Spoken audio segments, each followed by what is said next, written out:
What's up, everybody, and welcome back to By the Book Bonus Bets. Attorney Nejad, Judge McDonald. Looking dapper.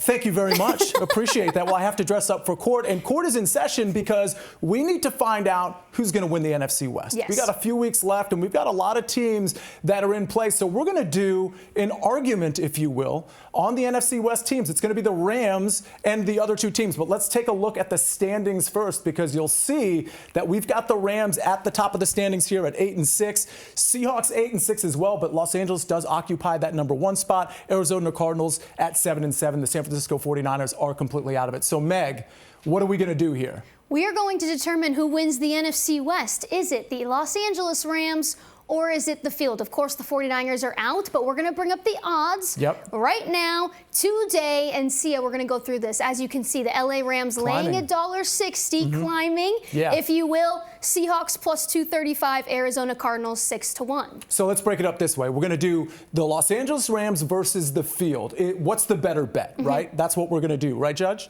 Right, Judge. The court is in session. Is counsel ready to present the argument for the Los Angeles Rams? Counsel is in fact ready. Thank you so much, Your Honor. Members of the jury, may it please the court, Sia Nejad on behalf of the Los Angeles Rams. This is a layup, folks. I understand we're getting minus 160 here, but the Los Angeles Rams are in perfect position, partly because their defense is coming around. They're getting pressure on the quarterback. And of course, those skill position players are all very healthy. And that does include Matt Stafford throwing to those skill position players. But let's look at the schedule, Judge McDonald, members of the jury, because I think that's where we kind of see why the Rams are where they're at in terms of the minus 160.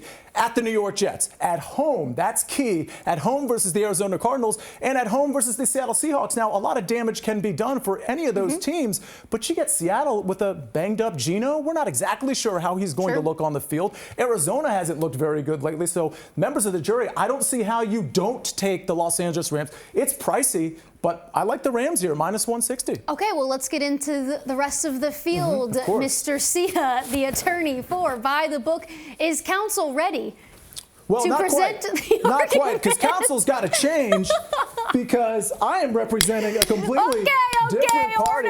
Order. Is counsel ready to present the argument for the rest of the field, not including the 49ers, to win the NFC West? The floor is yours, Sia, once you are prepared. I'll tell you what, 13 years of practicing law, 3 years of law school prepared me for this moment. Look at you tying this tie. A tie, so counsel is almost ready, Judge McDonald. That was actually pretty, Members I'm actually of the jury, impressed. how we looking? I got to get that collar down. And it's probably not going to look right, but it doesn't matter. Because you know what's right, members of the jury? What's right is taking the field here. The Los Angeles Rams, Judge McDonald, minus 160, respectively. This is a troubling number, in my opinion. Let's start with the Seattle Seahawks, who are, by the way, tied in the record department with, of course, the Los Angeles Rams, who were fading.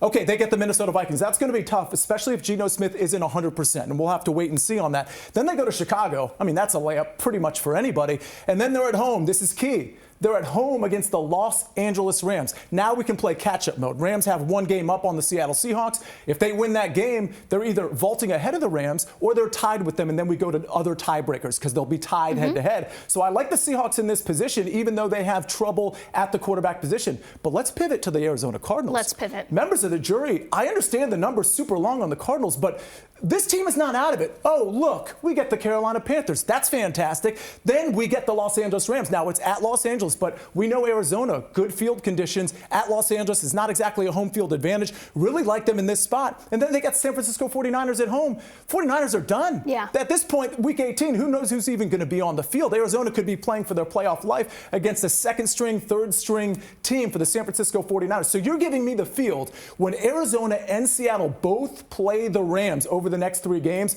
I'm taking the field every time. We got a lot to get into in the final couple weeks of the NFL. However, Sia, the verdict is in. Thank you so much. Interesting. Very quick return by the jury. Sorry.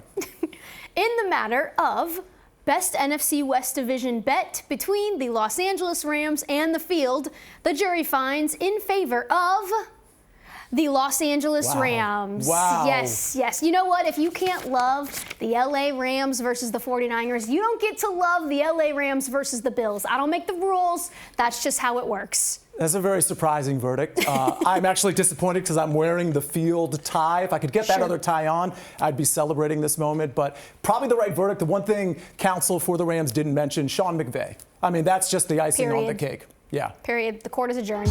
Oh, court is adjourned. All right, that's it, everybody. Members of the jury, thank you for your service. Judge McDonald, thank you again. See you, Nejad, on behalf of the Rams and the field and By the Book bonus bets. Check us out on By the Book every Monday through Friday at 5:30. We'll see you next time, folks.